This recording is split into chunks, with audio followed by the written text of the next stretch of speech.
एक बात, एक कॉन्सेप्ट को समझना जरूरी है। थोड़ा सा मैं और इलेबोरेट कर रहा हूं, एक्सप्लेन करने की कोशिश कर रहा हूं। जीवन कभी भी ऐसा नहीं है ना, ये जीवन नहीं है, जीवन इस तरह होता ही नहीं है। अगर आपको जीवन की रेखा इस तरह दिखाई दे, इसका मतलब है जीवन खत्म हो गया। और आईसीयू में जाते हो, आईसीयू में अगर सीधी रेखा आ रही है तो मतलब व्यक्ति खत्म हो चुका है। लेकिन अगर आप वहीं देखोगे इस तरह से चल रहा है मामला, तो जीवन है, यानी उतार चढ़ाव है तो जीवन है। अब उतार चढ़ाव को देखने के भी आपके अलग अलग नजरिए हो सकते हैं। यहां पर समझते इस बात को कि अगर यहां पर यह है, यहां का मतलब क्या है?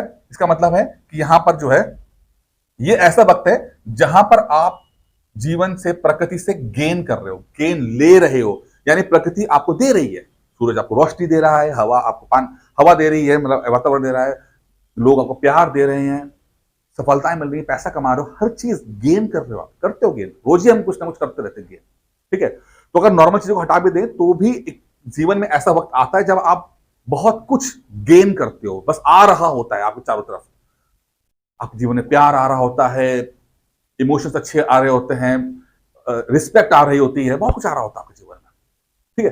फिर कुछ ऐसा पल भी आते हैं जो जिनको हम सोकल मुश्किल वक्त कहते हैं, जिनको हम मुश्किल वक्त कहते हैं। और ये यहां पर जो मेरा हमेशा मानना है, ये इसको हम बोलते हैं यहां पर जब आपको चीजों को लॉस करना है, छोड़ना है। लोग इसे बोलते हैं मुश्किल, बुरा वक्त। मैं बुरा वक्त नहीं बोलता, मैं कहता हूं कि लर्निंग फेज है। और यहां पर हमें ये सीखना है कि जो हमने गेन किया है ना, वो यहां पे लॉस करना है। देखो समझते कैसे? अगर आप वायु अंदर ले रहे हो, यानी सांस के वायु अंदर ले रहे हो और सिर्फ लिए जाओ लिए जाओ लिए जाओ, तो क्या काम बनेगा? आपने वायु अंदर ली, सांस ली, लिए जाएं लिए जाएं लिए जाएं, तो काम बनेगा नहीं। आप जब तक वायु को छोड़ोगे नहीं, बाहर छोड़ोगे नहीं, तब तक वो सांस नहीं बनती। आपने वायु ली और वायु छोड़ी, जब ये साइकिल पूरी हो गई, जब ये साइकिल पूरी हो गई, सांस ली और सांस छोड़ी, तब जाके आप कह सकते हो कि हाँ भाई ये एक सांस है। ये सबसे इंपॉर्टेंट है। तो छोड़ना बहुत इंपॉर्टेंट है। अब प्रॉब्लम क्या है? ईश्वर को पता था कि भाई ये व्यक्ति लोग ना, ये लोग, इनको समझ नहीं आएगा, ये छोड़ नहीं पाएंगे, क्योंकि मोह में इतने झगड़े रहेंगे, ये छोड़ कुछ नहीं पाएंगे। तो इसीलिए आपके जीवन में ना मुश्किल वक्त आते हैं, ऑटोमेटिकली आ जाते हैं। ये ईश्वर के प्रकृति का ही देन है कि भाई ये जहां पर आप लाख कोशिश कर लो, वो चीजें छूटती जाती है, छूटती जाती है, छूटती जाती है। लोग छूट जाते हैं, धन छूट जाता है, और कभी ऐसा वक्त आता है शरीर भी छूट जाता है आपका, वो तो अलग बात होगी। लेकिन आप देखोगे जब आपके मुश्किल वक्त चल रहे होंगे, लाख कोशिश के बाद भी बहुत कुछ आपका जा रहा होता है। और ये प्रकृति का आपको डिटॉक्स करने का नेचुरल तरीका है। यानी जो ऑलरेडी आपने अच्छे वक्त में खूब मटेरियल इकट्ठा कर लिया है, उसको खाली करने का नेचुरल तरीका है। अब प्रॉब्लम क्या है कि लोग जब नहीं समझ पाते तो उनको लगता है हाय राम क्या होगा जीवन में मेरे, हाय राम ये भी चला गया, धन चला गया, ये चला गया, वो चला गया। लेकिन प्रकृति उनको डिटॉक्स कर रही है, खाली कर रही है। और खाली क्यों कर रही है? क्यों कर रही है? क्योंकि नेक्स्ट साइकिल, अगली साइकिल जो होगी उसके लिए तैयार कर रही है कि भाई तुम जब तक खाली नहीं होगे तो अगली बार मैं जो तुम्हें दूंगी वो कहां दूंगी भाई, तुम तो ऑलरेडी भरे पड़े हुए हो यार, ऑलरेडी भरे पड़े हुए, क्या तुम्हें दें? तो खाली होना भी जरूरी है। खाली नहीं है तो कुछ नहीं मिलना। प्रकृति को पता है कि तुम्हें क्या करना है, ये तो प्रकृति करेगी। लेकिन आप क्या कर सकते हो? अगर आपको ये कॉन्सेप्ट समझ में आ रहा है तो आप अपने आप को खाली करने की प्रोसेस में ला सकते हो और बहुत हैप्पीली कर सकते हो। हैप्पी, खुशी खुशी करो। अगर आपको इस फेज में, नीचे वाले फेज में हो आप, अगर मान लो कुछ बनाता हूं, अगर आपको लगता है कि सो कॉल्ड नीचे वाले फेज में हो, तो हैप्पीली अपने आप को खाली करने की कोशिश करो। आप देखते होगे अगर आपको बुरा वक्त होता है, लोग कहते हैं पंडित जी के पास जाते हैं, पंडित जी शनि का दिन को चल रहा है, क्या करें बेटा, ये काम करो, शनिवार को तिल और तेल चढ़ा लो। बोलते ना, दान करो, धन का दान करो, चीजों को दान करो। दान इज ऑल अबाउट खाली करना अपना। तो पढ़ाई हो या जीवन हो, उसको आप अलग मत समझो। असली पढ़ाई वही है जो जीवन बदल दे। PCS is the byproduct of your knowledge. Actually आपको लगता है कि मैं क्या बातें कर रहा हूं, मैं आपको वो बता रहा हूं जो आपको बेहतर इंसान बनाएगा, जीवन का ज्ञान देगा। और उसमें से पीसीएस तो यूं बन जाएगा। पीसीएस क्या है? 2 साल की मेहनत है बस। समझ गए ना? तो सिर्फ 2 साल की मेहनत है। सिर्फ कुछ चीजें तो याद करनी है, 1000-1500 कॉन्सेप्ट तो याद करने, और है क्या पीसीएस? और ये बात मैं तब बोल सकता हूं जब मैंने 2 बार इंटरव्यू दिए हुए। मैं बोल सकता हूं, कुछ नहीं है, सबसे आसान काम है। प्रॉब्लम क्या है, इन 1000-2000 कॉन्सेप्ट को समझने के लिए, आत्मसात करने के लिए आप अवेलेबल नहीं हो। किताबें अवेलेबल है, टीचर अवेलेबल है, कोच अवेलेबल है, आप खुद अवेलेबल नहीं हो, आप खाली नहीं हो। टीचर बता रहा है, आप लेने को, ग्रहण करने को तैयार नहीं हो। ये समझा रहा है, ये दो कॉन्सेप्ट आपके अंदर भरा पड़ा हुआ, वो फला कोचिंग बहुत अच्छी थी, फला किताबें ये अच्छा लिखा था जी।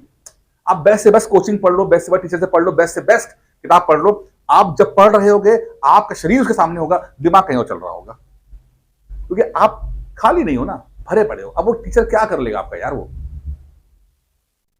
तो सबसे इंपॉर्टेंट यहां पर समझना है कि जीवन में डिटॉक्स करना अपना बहुत जरूरी है और खाली करना बहुत जरूरी है। अब लोगों को लगता है कि यार क्या ऐसा क्या हम सच में पीसीएस के लिए बने भी हैं, ये डाउट आता है। तो यहां पर जब एक डाउट आता है तो आपको समझना पड़ेगा, आप लोगों के लिए बहुत अच्छी चीज कि ये प्रॉब्लम आप ना फेस करो, तो ना 5 डेज का डिटॉक्स करने का प्रोसेस है। बात करने का तो तरीका ही है, लेकिन एक 5 डेज का ना मैंने एक फ्री वर्कशॉप रखा है, फ्री, बहुत अच्छी चीज है। क्या है भाई, अपने आप को देख लें कि यार हम पीसीएस के लिए बने भी हैं कि नहीं बने। क्योंकि जो व्यक्ति 5 दिन नहीं पढ़ सकता ना, क्या वो 2 साल क्या पढ़ेगा, क्या पढ़ेगा वो दृष्टि और फलाना ढिमकाना किताबें पढ़ पाएगा या नहीं पढ़ पाएगा, नहीं होगा, तो फर्जी है सब। फिर मत पढ़, अगर आप 5 दिन नहीं पढ़ सकते ना, आप 5 दिन नहीं पढ़ सकते, मैं आपको 5 दिन लेक्चर दूंगा, 5 छोटे छोटे आधे घंटे के लेक्चर दूंगा, कुछ 2 दिन सवाल पूछूंगा, उसके अंदर रोज सिर्फ 5 दिन पढ़ना। मैं देखना चाहता हूँ डिसिप्लिन आप कर पाते हो कि नहीं कर पाते। वो 5 दिन आपकी आंख खोल देगा कि आप सिविल सर्विसेज के लिए बने हो नहीं बने हो, या कम से कम मेंटली प्रिपेयर हो कि नहीं हो। तो सिर्फ वर्कशॉप है, 5 दिन की है, 5 दिन 5 लेक्चर मिलेंगे आपको। अगर 5 दिन उस 5 लेक्चर दिन में आप उन लेक्चर्स को देखने के बाद आप वो लेक्चर पढ़ पाए, पहली चीज, तो दूसरा इंजॉय कर पाए। अलग अलग सब्जेक्ट के होते हैं, हिस्ट्री के, पॉलिटी के, ज्योग्राफी के, एक डालता हूं मैं लेक्चर, और उसको इंजॉय कर पाए, आपके अंदर से ना वो फीलिंग आई कि यार मजा आ गया, कुछ सीख लिया, बस अगले 2 साल दे देना, 100% पीसेस बनोगे। अगर ये फीलिंग आ गई तो कि मजा आ रहा है यार, पढ़ने में मजा आ रहा है, कुछ सीखने में आ रहा है, और 5 दिन आप इस इंजॉयमेंट को 5 दिन सीख पाए, सिलेक्शन है, फिर छोड़ना नहीं, पकड़े रहना। 2 से 3 साल लगेंगे, हो जाएगा सिलेक्शन, पीसेस बनोगे, 100% बनोगे। लेकिन अगर ये फीलिंग नहीं आ रही है, लग रहा है यार कहाँ फंस गए, क्या पढ़ा रहा है यार, क्या हो रहा है, 5 दिन छोड़ो यार, हो आज तो यार वो काम बहुत जरूरी रह गया, तो भैया फिर वो आप वही काम कर लो। फिर आप पीसेस के लिए अभी आप बने नहीं हो, या फिर अभी तैयार नहीं हो मेंटली। तो यहाँ मेंटली आपको तैयार जज करने के लिए अपने आप को जो है, ये वर्कशॉप आपको बहुत हेल्प करेगी। तो आप एक काम करना, इस नंबर पे ही, जिस पे मैंने आपको पहले नंबर, इस नंबर 55 है, 555, ठीक है, आप मुझे कॉल करना या व्हाट्सअप करना, तो वर्कशॉप होगी, इसमें मैं आपको ऐड कर लूंगा, 5 दिन चलेगा। जो लोग वीडियो बाद में देख रहे हैं, कभी भी देख रहे हैं, मतलब आप प्लीज व्हाट्सअप कर देना, क्योंकि हर मंडे को मैं स्टार्ट कर देता हूँ, ठीक है, बीच में भी करता हूँ, वैसे मंडे का होता है, बीच में भी करता हूँ, अगर ज्यादा कॉल्स आती है तो बीच में भी करता हूँ। ये वीडियो आज बन रहा है, ये मंडे को नहीं बनना, लेकिन अगर कॉल ज्यादा आएंगी, ज्यादा लोग आ जाएंगे तो शुरू कर दूंगा, अभी शुरू कर दूंगा उनका, नहीं तो मंडे से कर देते हैं हम लोग, ठीक है। तो आप लोग कर लेना, और देखा ultimately it's all about here. ये क्लियर है ना, तो एग्जाम क्लियर है। ये क्लियर नहीं है ना, इसमें कचरा भरा है ना, तो तुम कुछ भी कर लो, तुम कुछ भी हो, तुमने कुछ भी अचीव किया हो, पहली बात तो पीसेस नहीं बन पाओगे, क्योंकि इतना प्रेशर झेल नहीं पाओगे, इतनी चीजें सीख नहीं पाओगे, और तुम अगर बन भी गए तो बहुत ही बकवास पीसेस बनोगे, जिसके पास सिर्फ रट्टे वाली चीजें के सिवा ना, क्योंकि नॉलेज ने उसको ट्रांसफॉर्म नहीं किया, उसको बेहतर इंसान नहीं बनाया। तो जो व्यक्ति बेहतर नहीं है, वो बेहतर पीसेस क्या बनेगा यार, वो समाज पे सिर्फ और सिर्फ बोझ होगा, कुछ नहीं होगा। भगवान ना करे ऐसे लोग पीसेस बने, क्योंकि वो अपने लिए भी नेगेटिव होते हैं और समाज के लिए भी नेगेटिव होते हैं। बाकी इस वीडियो में इतना ही, तो मुझे कहता है वीडियो पसंद आया होगा। Thank you.